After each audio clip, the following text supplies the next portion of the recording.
I'm Nisha DeGaring. And I'm Doug Jessup. Welcome to this episode of Family Heritage Stories, where we talk about what makes us who we are. Things like traditions, values, and culture. How are these passed down through generations? Through words, through deeds, through stories. When was the last time you thanked a veteran? It's time for Veteran Salute Stories.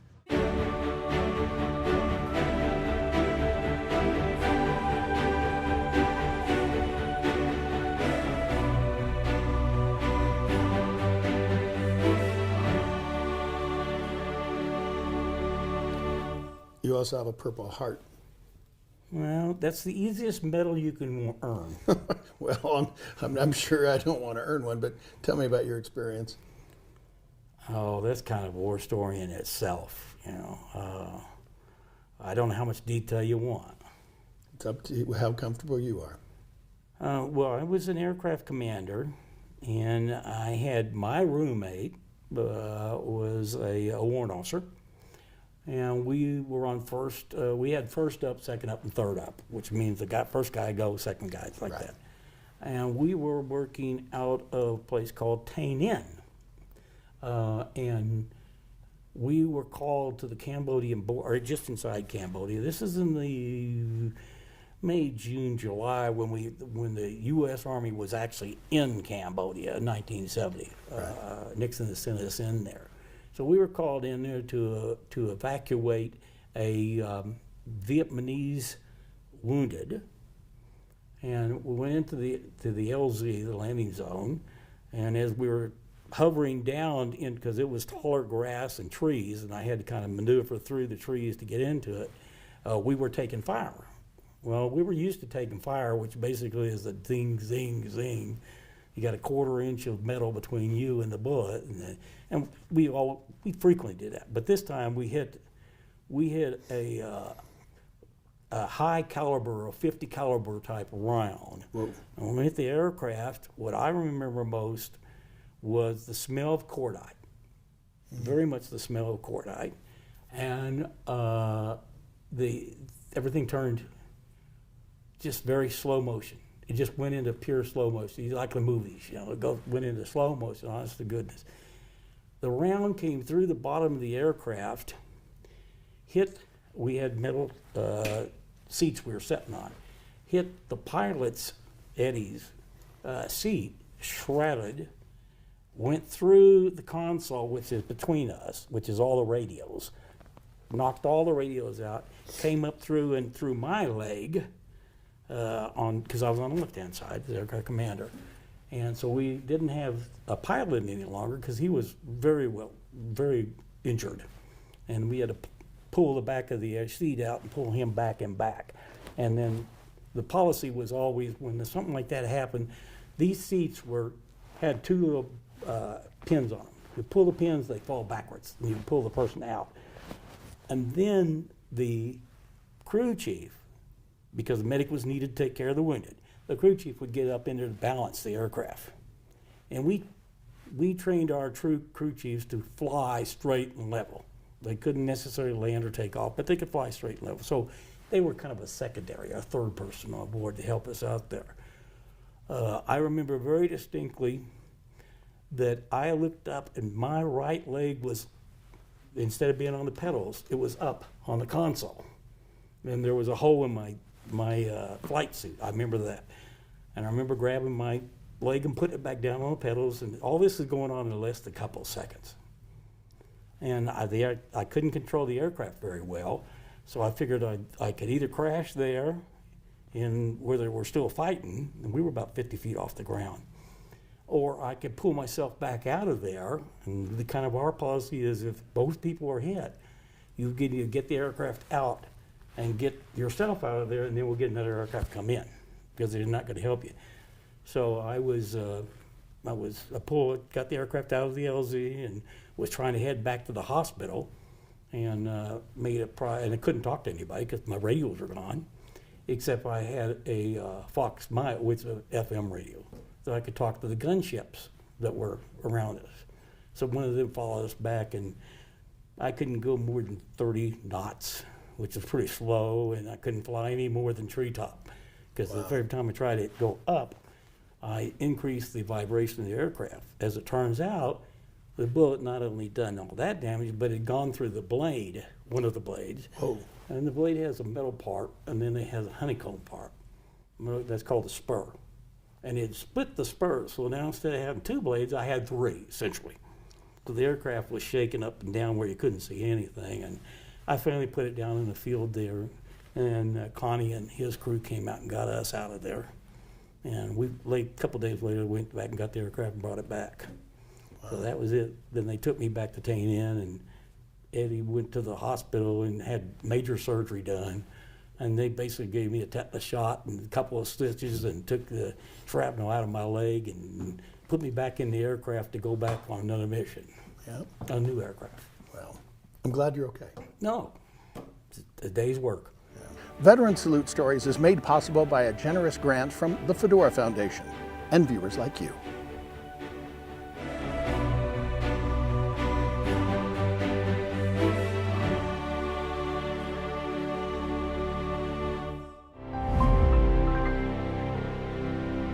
You are watching Family Heritage Stories. We'll be right back. Mr. Green? Mr. Green? Yeah. You need any help? Mm-mm. I just want you to know, I think you're the best ever. Yeah, sure. Want my Coke? It's okay, you can have it. No. Really, you can have it. Okay. A Coke and a smile makes me feel good. Makes me feel nice. See you around. That's the way it should be. I like to say, Hey, kid. the whole world is smiling with me. Coca-Cola as life. Have a Coke and Thanks, Mean Joe. smile.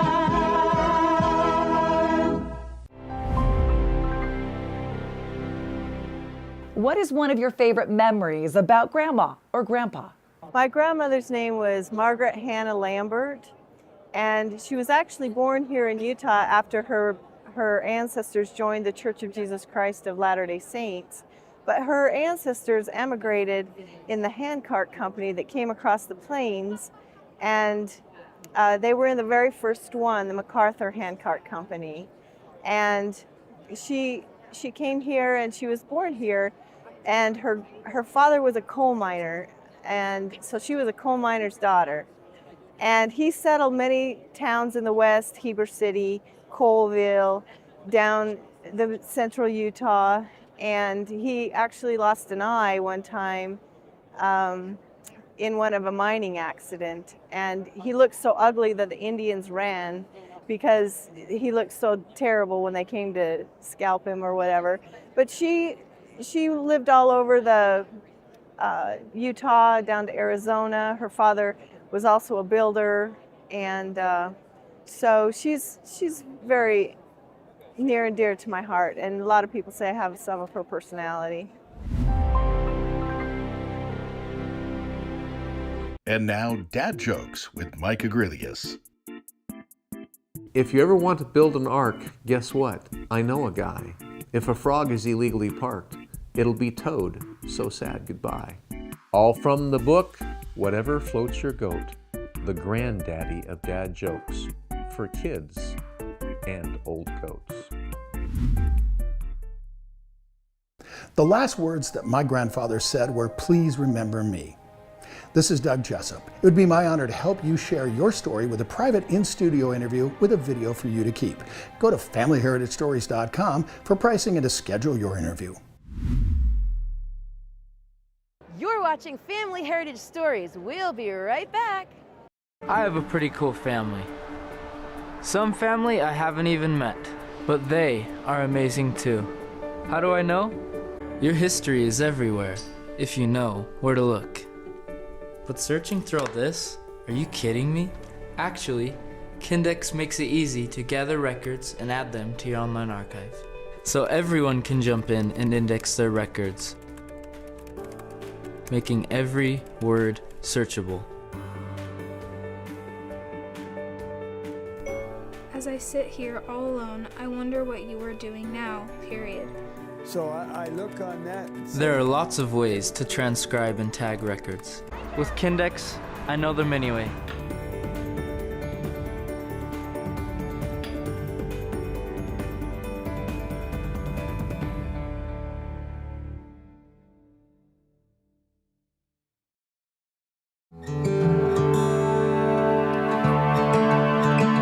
One of my favorite inspirational quotes is from Audrey Hepburn.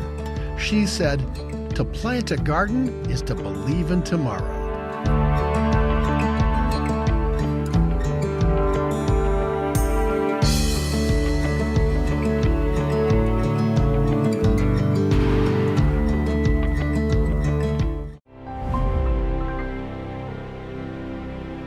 The name of the show is Family Heritage Stories. What does heritage mean to you?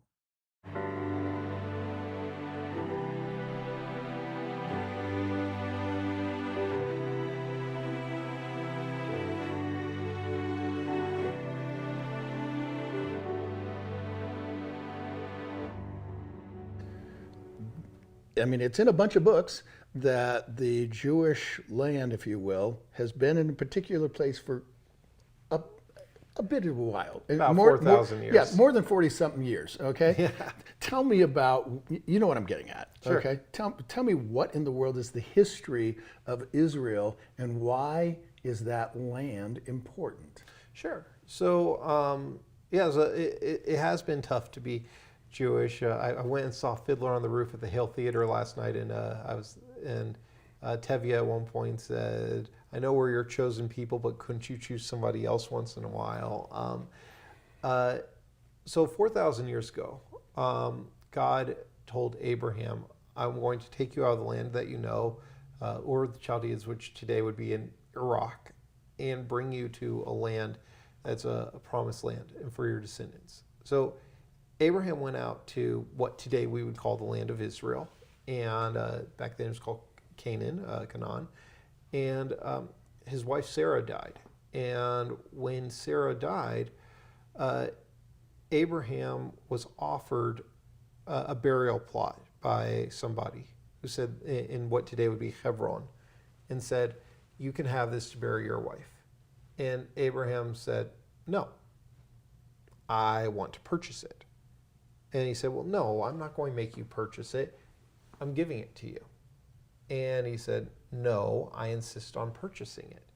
And the reason why was because, like, if you let me stay in a guest room in your house, I don't own that room. No. But if I purchase your property from you, now it belongs to me and I can give it to my children. And so this was very strategic from Abraham. And we see that Abraham and his children and his grandchildren, great-grandchildren, all live in this land. Then we have time when we're exiled and when we're in the land of Egypt as slaves, and then God brings us back into the land of Israel. But we have then established a kingdom of Israel in this land. And there's actual proof of this. This isn't just the Bible. There's archaeological evidence that shows that Jewish people have had a presence in this land for thousands of years. And after the Romans, though, we were largely expelled from this land and sent throughout all the corners of the earth. And everywhere we went, we faced persecution, exile, and statelessness. But yet we held on a collective hope and memory that one day we could return to the land of Israel. Every year at the end of our Passover Seder, we say next year in Jerusalem. Every year as well, we say that at the end of Yom Kippur. And also, when we pray, we face Jerusalem. Here in Salt Lake City, we face east when we pray. Jews in Iran face west when they pray. Jews in Cape Town face north, and Jews in Moscow face south. Like, we face Jerusalem when we pray. And so that's been a really important part of our collective memory. And sadly, we've seen what happens when the Jewish people do not have self-determination.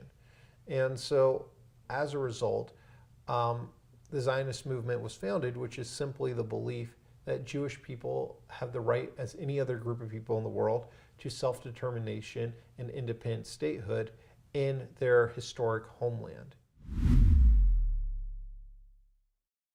How do you want to be remembered? I lost my father when I was 1. He died of cancer. I have absolutely no recollection of him. When he died, we lost his entire side of the family. No, nothing. I've never known grandparents. So about a year ago, I was like, all right, something's got to be done. I've got to do something. And Roots Tech 2023 came about. And my wife was like, go. I was like, no. She's like, go. I was like, no. I went. It was amazing. I'm here again. Got to find something. Got to learn how to do this right. Have you done a DNA test yet? 2. Any matches? Yes. On my father's side. Tell me. Sorry. Before I started this, I couldn't trace anything back except for my father. I did a DNA test with 2 different companies, and I started getting just hits. I got an email from a cousin, a female cousin in Ireland, whose father is living on the property my grandmother grew up on because of DNA. Dang. Yeah. I mean, from absolutely nothing to learning what my background is, where I'm from. Why? Well, does knowing where you come from mean anything to you? A lot.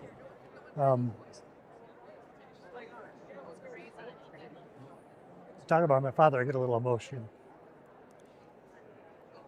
I always got the stories, well, he's Irish ancestor, so you're Irish. It's kind of a big country, you want to give me a little more? He died when I was young. I've lived against a ghost my entire life. He was in the Army, World War II, landed on Normandy. He's this amazing hero. Because no one ever talks bad about the dead. I had to live up to all that. Well, now I'm finding out that it's not just him. I have family in Boston. I have family in Connecticut. I have family in Ireland. I have family in England that is me, not just having to live up to Dad. You're wearing a hat. Yeah. Something special on it. What's that mean to you? I've been in emergency medicine my entire adult life until I retired. It's an adrenaline rush,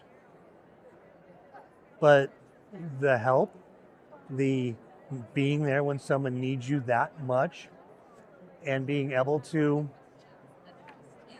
I don't know, might be a cliche, but pull them out of the jaws of death, comfort them enough if you can't. It was what I could give.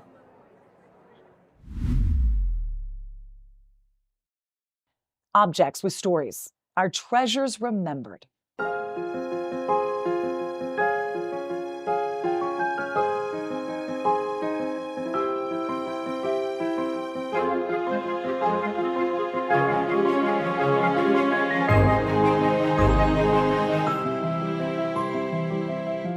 With me today, Brandon Fugal. So Brandon, you have some special stuff. You always bring special stuff, but I'm going to put you on the spot, okay? Family Heritage Stories is about traditions and values and culture. You have one heck of a tradition with this thing. Yeah, this is my father's Eagle Scout Award that actually was displayed prominently in our home from the time I was a little boy, a child. And this stood as a symbol and as an inspiration to me as I looked to my father's example and hoped to be able to earn my own Eagle Scout Award. My father left a statement with this shadow box that I keep with these items. stating, "In my office at home, I have a picture of me and my dad when I was 14 years old, which was over 55 years ago. It is in a shadow box my wife made for me many years ago, which included the original Eagle Scout badge my dad, which would be my grandfather, Boyd Fugal, was pinning on my suit. I look at it often. There is a quote included in the box. It is only by striving toward high ideals and keeping faith with them that you can become the man you want to be. So it is with becoming an Eagle Scout, a goal and a dream completed, the beginning of many other experiences and a stepping stone for many other dreams for the future. On my honor, I will do my best." My dad was the greatest example to me of all that is embodied in the Scout Oath and Promise. That was the statement that my father left with me with this incredible presentation of his Scouting Award. And with this, I have his memory and his mentorship, which was most important to me. This is a picture of my father and mother with me in 1987 when I was 14 years old getting my Eagle Scout Award, and is a cherished memory and a reminder of goals and dreams completed and how important the scouting tradition was in our own family. Was your grandfather alive when you got your Eagle Scout? He was. So what was did he give you any wise, sage advice or anything? I don't know if he was there or not, but... Yeah, my grandpa Fugal, who was there present upon receiving the award, admonished me to continue to strive toward high ideals in the way that he encouraged his son, my father. These family traditions are not only important, I think, to our cultural heritage, but reminders of, I think, how we can be anchored in principles and traditions that can inspire for generations to come. Everyone has a story. Objects with stories are treasures remembered. From old paintings to new videos on your kids' devices, we're all trying to do one thing. We're trying to make a connection. It's the power of stories. How powerful are stories? We asked Maura. It's priceless. It's priceless to me because when I was first sitting with the guys listening to their stories, it's something you just can't get back. And there's a lot of stories I wish I would have had recorded from my dad, my mom, my grandparents. So at least we were able to get these stories recorded. And to have them videoed and digitized is key, because the younger generation, you know, sitting with my nephews, doing homework with them over COVID, they weren't looking at books, they were looking at screens, and they can look at this on a screen. Everyone has a story. Sometimes those stories are told through music. Well, I don't usually get like that. I just thought that you should know. I couldn't look into your crying eyes. I didn't want to see it. I left, but I refused to say goodbye, 'cause I couldn't believe it. I didn't know that I could feel like that.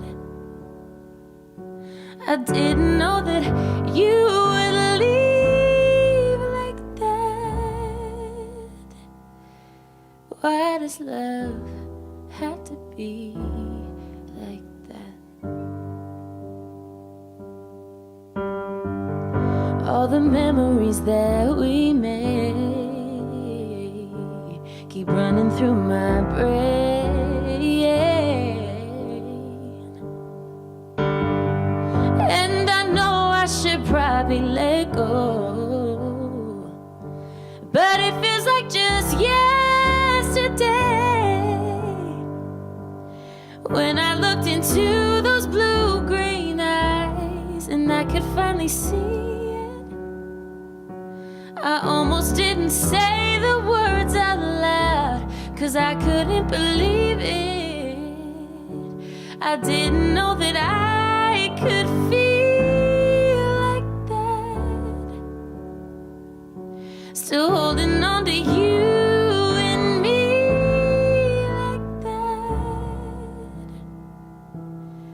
Why can't love always be like that? Like city views and I love you and a fake tattoo. Like head back laughing and moonlight dancing, declared to lose. Like squeezing my hand 3 times to remind me that you're mine.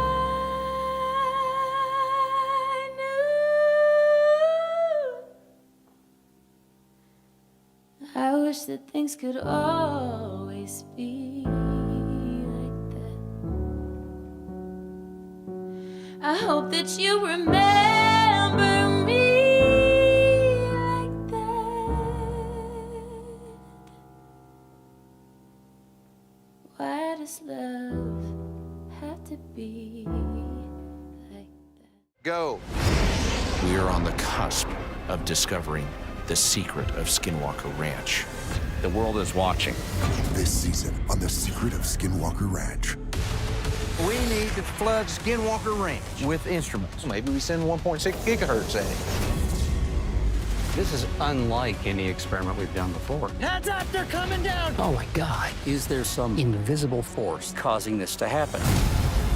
What is inside the mesa? Look at that. It's like jelly. I don't know what the hell that is. The data shows the triangle could be a wormhole. No way. I don't think the public is ready for what you got. Is the military letting us know we're being watched? Do they know something we don't? What is that? The Secret of Skinwalker Ranch. New season premieres Tuesday, April 23rd at 10. Part of History's Strange and Unusual. Only on the History Channel. What makes you smile? Spry Natural Xylitol Gum makes me smile. I think it might help you too.